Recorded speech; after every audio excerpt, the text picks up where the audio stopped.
Morning students, हम class 8 का chapter क्या निराश हुआ जाए पढ़ रहे थे। आप उसका लास्ट स्टैंजा देखिए। आगे हुआ यह है कि इस देश के कोटि कोटि दरिद्र जनों की हीन अवस्था को दूर करने के लिए ऐसे अनेक कायदे कानून बनाए गए हैं जो कृषि, उद्योग, वाणिज्य, शिक्षा और स्वास्थ्य की स्थिति को अधिक उन्नत और सुचारू बनाने के लक्ष्य से प्रेरित हैं। परंतु जिन लोगों को इन कार्यों में लगना है उनका मन सब समय पवित्र नहीं होता।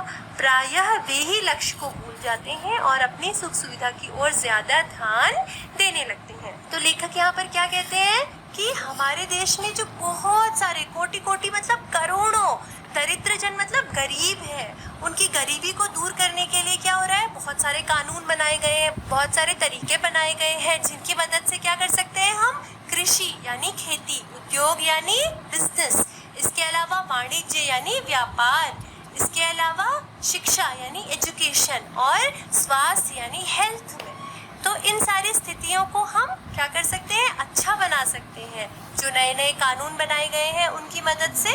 और क्या कर सकते हैं, सुचारू बना सकते हैं यानी हमेशा जो चलता रहे ऐसा बना सकते हैं।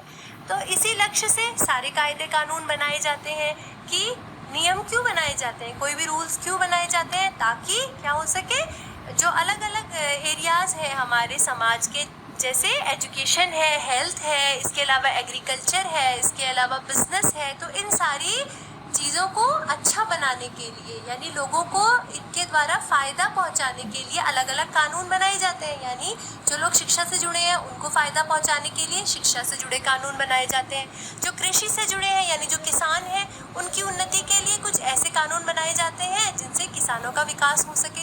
इसी तरह अलग अलग क्षेत्र से जुड़े हुए लोगों की उन्नति के लिए क्या किया जाता है, अलग अलग कानून बनाए जाते हैं। और जो इन कानूनों का क्रियान्वयन करते हैं, जो इन कानूनों को लोग देश में लागू कराते हैं, उनका मन सब समय पवित्र नहीं होता, यानी उनका मन हर समय क्या होता है, पवित्र नहीं होता, यानी उनके मन में हमेशा ऐसा नहीं होता कि अच्छी भावना ही हो, कभी कभी क्या होता है उनके मन में बुरी भावना भी आ जाती है।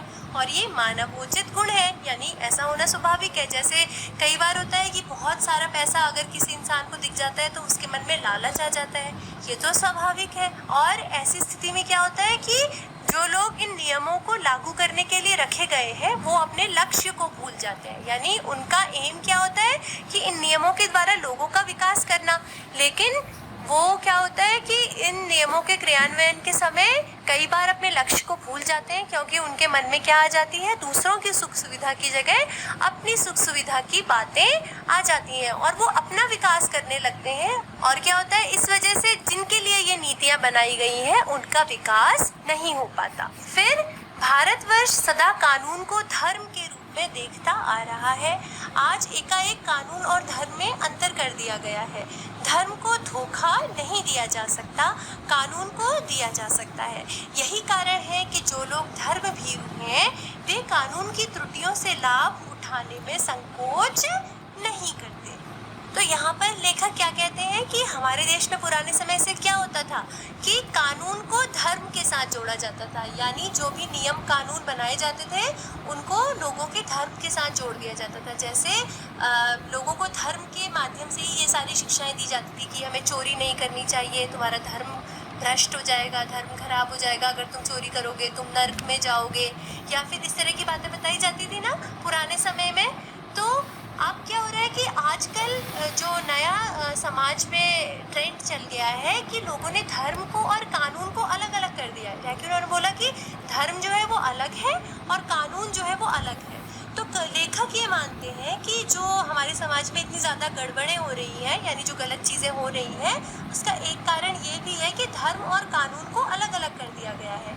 अब पहले से क्या होता था कि लोग धर्म से डरते थे, यानी लोगों को ये डर था कि वो मर जाएंगे तो क्या होगा, अगर उन्होंने कुछ गलत काम किया है तो वो नर्क में जाएंगे, उनके साथ बुरा होगा, ये सारी चीज़ें। और इस बात के डर से वो क्या करते थे कि कोई भी गलत काम नहीं करते थे।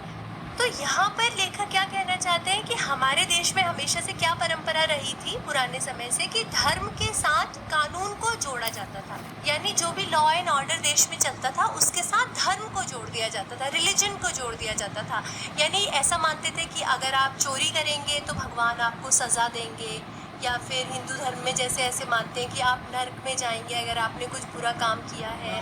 तो इस डर से क्या होता था कि लोग समाज में कुछ भी बुरा काम नहीं करते थे। चोरी डकैती ये सारी घटनाएं पुराने समय में नहीं होती थी। लेकिन क्या हुआ है कि आजकल के समाज में धीरे धीरे क्या हो रहा है, धर्म और कानून को अलग अलग कर दिया गया है। यानी लोग मानते हैं कि धर्म अपनी जगह है और कानून अपनी जगह है। इसलिए क्या हो रहा है, लेखक कह रहे हैं कि इस वजह से भी हमारे समाज की अवनति हो रही है। यानी हमारे समाज में जो गलत चीजें हो रही हैं उसका एक कारण ये भी है कि धर्म और कानून को अलग अलग कर दिया गया है। तो इस वजह से क्या हो रहा है कि जो लोग धर्म से डरते हैं, धर्म भीरु यानी धर्म से डरने वाले, भीरु मतलब डरने वाले और धर्म यानी धर्म से, तो जो लोग धर्म से डरते हैं वो क्या करते हैं, कानून में जो गलतियां हैं उनका फायदा उठा लेते हैं। यानी वो ये सोचते हैं कि हम तो कुछ भी गलत काम कर रहे हैं तो कानून के लिए कर रहे हैं, हम धार्मिक रूप से तो कुछ भी गलत काम नहीं कर रहे हैं। इसलिए वो क्या करते हैं, इन गलतियों का फायदा उठा लेते हैं और क्या होता है, समाज में बुराइयों का बोलबाला बढ़ता जा रहा है।